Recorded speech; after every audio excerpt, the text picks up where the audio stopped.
Hey, Liron here. Today I want to talk to you about the 3 sins of watercolor painting. Now, this is a serious word, but these are 3 mistakes that almost everyone makes at some point that completely destroys their painting. So by the end of this video, by being aware of these 3 sins, and again, heavy word, but 3 mistakes, if that's a more useful way for you to look at it, you should better understand these mistakes and you should be able to avoid them, thus automatically making your paintings much better. By the way, here's my face.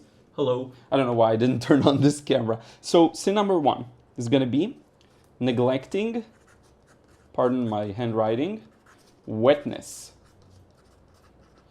So here's what this is about.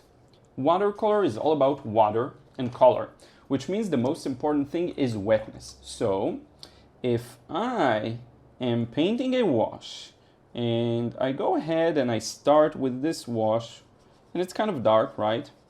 Maybe I go even darker. And it looks dark, but it's probably gonna dry much lighter because it's wet, right? So let's put in some more paint. If I do this, and then I expect to kind of come back with a very wet wash and be able to, I don't know, do something here in the middle, what's going to happen is I'm going to get a lot of backgrounds and cauliflowers, right? And if you give this a moment, they'll start developing here. Now, there's nothing wrong with using these kinds of things as effects, right? As something intentional. But it's important to understand that if you're coming back with very wet paint or wet water, it's going to push out the pigments and probably provide something you weren't expecting, right? And the whole point here is to know what's going to happen. You can't really control watercolor, but what you can do is better understand it. And let me show you another example. So let's say I'm going to put down this kind of a shape, right? And I'm going to do some stuff, or maybe I already have a prepared shape, right? And then I want to continue it, to extend it, right? I want to expand the shape. It's important to understand that there are different varieties of wetness. This side is still wet a bit. So if I do this, I can expect a nice little merging of the two.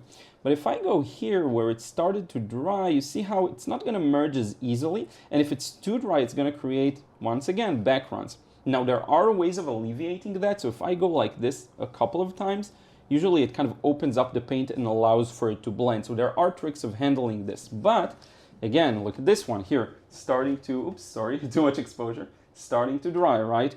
So if I come back with again, very wet paint, or even just water, right?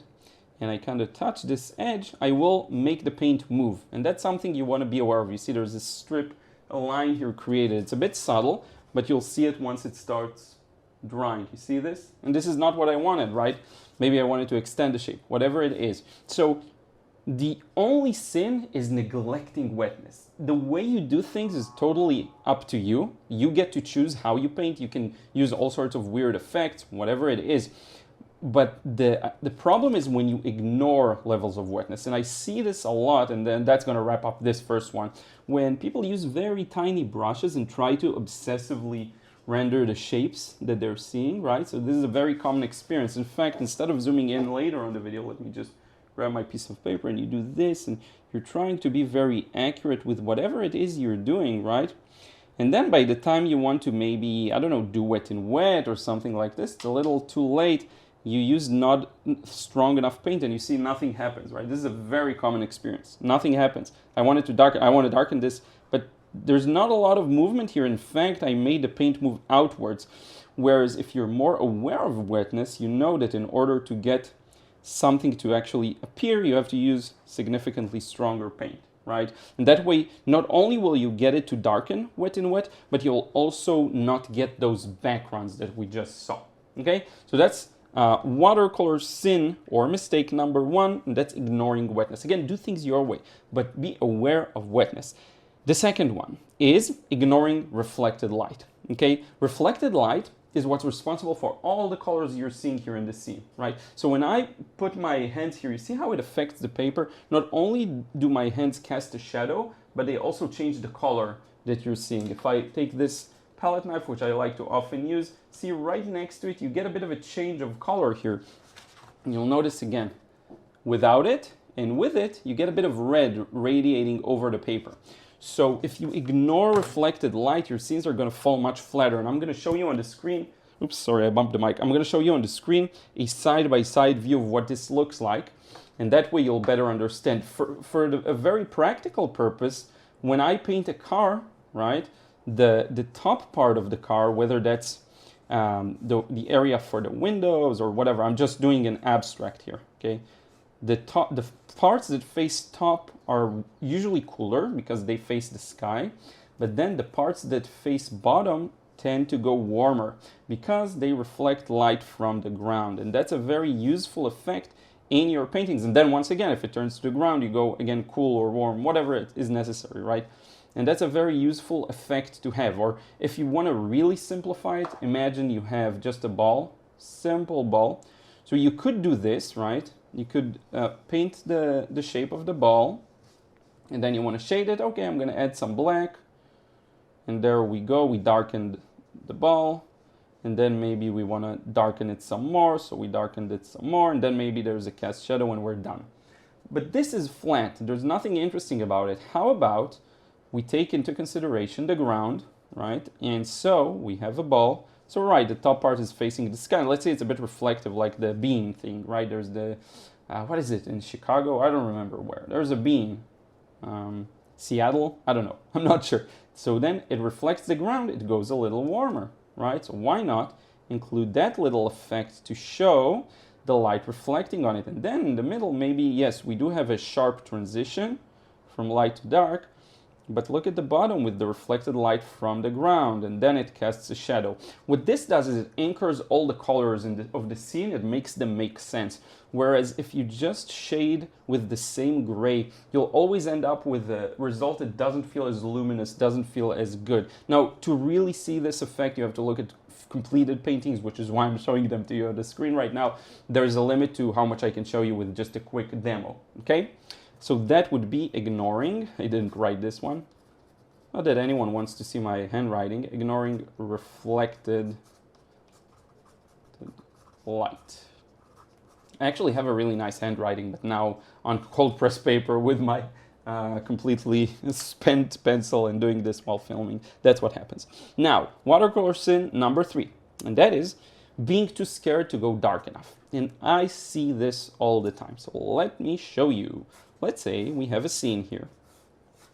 It's like a field, there's some hills, there's some trees, there's some bushes, whatever, and there's a sky. What often happens is people get so lost in the small details, they kind of forget that this entire thing is a big dark shape that you want to show to the viewer. So they paint it really light, and then they compare it to the reference photo, and I don't know, maybe they're using some nice variety of greens and different colors. But then when you compare it to the reference photo, once this dries, let me do a little simulation. Once this dries, you're not going to see anything. It's just going to feel like very light. Everything is light, right? Sometimes they'll even go further and kind of paint the sky. And the sky is supposed to be lighter than the ground. So they paint the sky, maybe they leave a cloud out here and there, and they're shocked, like, why doesn't it look like something? Because you haven't established the large shapes using dark enough values. So let's say we have that same field going, maybe there's even a mountain here, it's a little more in the distance and it's kind of blue, then you have these rolling hills here. So if you want to truly create a separation, forget even about the sky could be left white. But what you'll do is, and maybe, you know what, maybe let's make it a little fancier. Let's wet the sky just for the purpose of creating that, those mountains in the background, right? So you have this nice little gray blue. You establish those, the ridge of mountains in the background. And then here up close where you get the trees and all sorts of different details, you have to make the separation and make it stronger. Otherwise, we're not going to see anything, right? So the strength here does matter.